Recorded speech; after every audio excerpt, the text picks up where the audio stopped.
அனைவருக்கும் வணக்கம். இன்றைய தலைப்பு பட்டினைப்பாலை. பட்டினப்பாலையில் பார்த்திங்கன்னா காவிரி ஆற்றின் சிறப்பு. இயல்பாக இந்த கடற்கரை ஓரம், காவிரி பூம்பட்டின ஓரம் இயல்பாகவே என்ன சொல்லுவாங்கன்னா மீன்பிடி தொழில்பாங்க. அது மட்டும் இல்லாமல் பார்த்திங்கன்னா ஏற்றுமதி இறக்குமதி பொருட்கள் நடக்கக்கூடிய இடம் பட்டினப்பாலை அப்படிம்பாங்க. அதாவது ஏற்றுமதி இறக்குமதினா விலை உயர்ந்த பொருட்கள். அதாவது நம்ம மிளகை கொடுத்துட்டு குதிரை வாங்கணும் இல்லையா, அல்லது குதிரையை வாங்கிட்டு மிளகு கொடுத்தோம் இல்லையா, உப்பு கொடுத்துட்டு நெல் வாங்குவோம், நெல்லை கொடுத்துட்டு உப்பு வாங்குவோம். இப்படி பண்டமாற்று முறை. இப்படி பொருட்கள் அதிகமாக கடல் வழியாக பயணிக்கக்கூடிய இடம் பட்டினைப்பாலை அப்படிம்பாங்க. இந்த பட்டினப்பாலை முழுக்க சோழ நாட்டின் சிறப்பாக சொல்லப்படுது. அதாவது டெல்டா பகுதி அல்லது காவிரி பூம்பட்டினம் அல்லது கடல் வழி பகுதி அப்படிம்பாங்க. இப்போ அதில் பார்த்திங்கன்னா காவிரி ஆற்றின் சிறப்பு அப்படிங்கிற ஒரு அருமையான ஒரு பகுதி இங்கே சொல்லப்படுது. அதுக்கு பாடல் வரி சொல்கிறா பாருங்க. வசையில் புகழ் வயங்கு வெண்மீன் திசை திரிந்து தெற்கினேனும் தற்பாடிய தளியுணர்வு வான் பொயினும் தன் பொய்யா மலை தலைய கடற்காவிரி புனல் பறந்து பொன் கொளிக்கும். அதாவது என்னென்னா, அந்த காவிரி ஆற்றின் சிறப்பு அழகாக சொல்கிறாங்க. என்ன சொல்கிறாங்கன்னா, காவிரி ஆறு குற்றங்கள் இல்லாத பெருமையை உடையது. எந்த குற்றமும் செய்யாத அந்த ஆறு எந்த ஆறுனா காவிரி ஆறு அப்படின்றாங்க. அடிவானத்தில் கொலியோடு தோன்றும் வெள்ளிக்கோள் தான் நிற்பதற்குரிய வடக்கு திசையில் நிற்காமல் இடம் மாறி தெற்கே சென்றாலும் அவ்வாறு சென்ற நாட்டில் மழை பெய்யாலும் கடுமையான வறட்சி தோன்றும் என்று கூறுவார்கள்.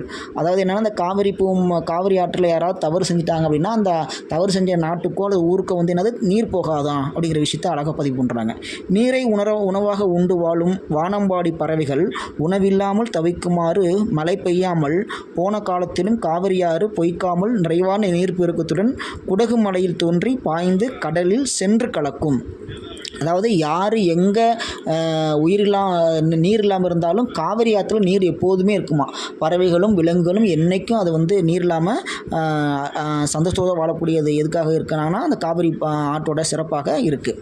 அது நீர் எங்கும் பரவி பாய்ந்து பொன்னை அலைக்கடலாய் திரட்டி கடலில் உதவிக்கும். எங்கு பார்த்தாலும் நீரோடும் சிறப்போடு இருக்கிறதுக்கு காரணம் எதுன்னா அந்த காவிரி ஆறு அப்படின்னு சொல்கிறாங்க. அது மட்டும் இல்லாமல் அந்த காவிரி ஆறு பாயக்கூடிய சோழ நாட்டின் சிறப்புகள்னு சொல்கிறாங்க. அதை எப்படி சொல்லுவாங்க? கார்கரும்பின் கமலாலை தீத்தெருவிற் கவின்வாடி நீர் செருவி எற்றாய் பூச்சாம்பால் புலந்தாட கைநெல் கருகி மொட்டெருமை மொழுகி கூட்டு நிழல் துயில் வதியும் காட்டோடும் குலைவாளை காய் கமுகில் வந்ததும் இனற்பெண்ணை அப்படின்றாங்க. ரொம்ப அழகாக சொல்லப்படுது. என்ன வர்றாங்க அப்படின்னா, சோழ நாட்டில் உள்ள பெரிய கரும்பு ஆலைகளில் நன்றாக முற்றிய கரும்புகள் சார் புளியப்பட்டு அச்சாறு காய்ச்சப்படும். அதாவது என்ன சொல்கிறாங்க, அந்த வெள்ளம் எடுப்பாங்க இல்லையா, அந்த வெள்ளத்தை அவ்வளோ சிறப்பாக சொல்கிறாங்க. அந்த ஊரில் விளையக்கூடிய கரும்பு இருக்கு இல்லையா, அந்த கரும்பில் விளையக்கூடிய வெள்ளம் எப்படி இருக்குன்னா அப்படியே கல் போல் அவ்வளோ ஸ்ட்ராங்காக இருக்குமா, அவ்வளோ இனிப்பாக இருக்குமா அப்படி சொல்கிறாங்க. அது மட்டும் இல்லாமல் காய்ச்சப்படும் மனம் வீசும் பாகு காய்ச்சுவதனால் ஆலையில் கிளம்பும் புகையால் நீர் நிரம்பிய வயல்களில் மலர்ந்திருக்கும். அதாவது என்னன்னா, அந்த காய்ச்சிற அந்த வாசனை இருக்கு இல்லையா, அந்த என்ன சொல்லுவாங்க வாடை அப்படின்னு சொல்லுவாங்க, அது ஊர் முழுக்க மணக்குமா. அது மட்டும் இல்லாமல் நெய்தல் பூக்களின் அழகு கெடும்.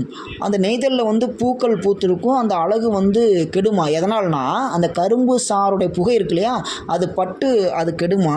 அது மட்டும் இல்லாமல் வயல்களில் நன்றாக செழித்து வளர்ந்த நெற்கதிர்களை தின்றதனால் பருத்த வயிற்றினை உடைய எருமை ஈன்ற முதல் கன்று நெல் சேமித்து வைத்திருக்கும் குதிரின் நிழலில் படித்து உறங்கும்.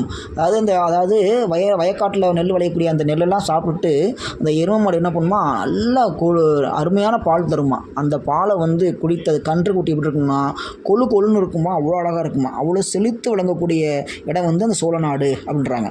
செல்வம் நிறைந்த அழகான வீட்டு முற்றத்தில் காய்ந்து கொண்டிருக்கும் நெல்லை தின்ன வந்த கோழிகளை ஒளி பொருந்திய நெற்றியும் அடமை பொருந்திய பார்வையும் தேர்ந்தெடுத்த அணிகலன்களும் அணிந்திருக்கும் பெண்கள் தங்கள் காதுகளில் அணிந்திருக்கும் குலை என்னும் அணிகளை சுழற்றி இருந்து விரட்டுவார்கள்.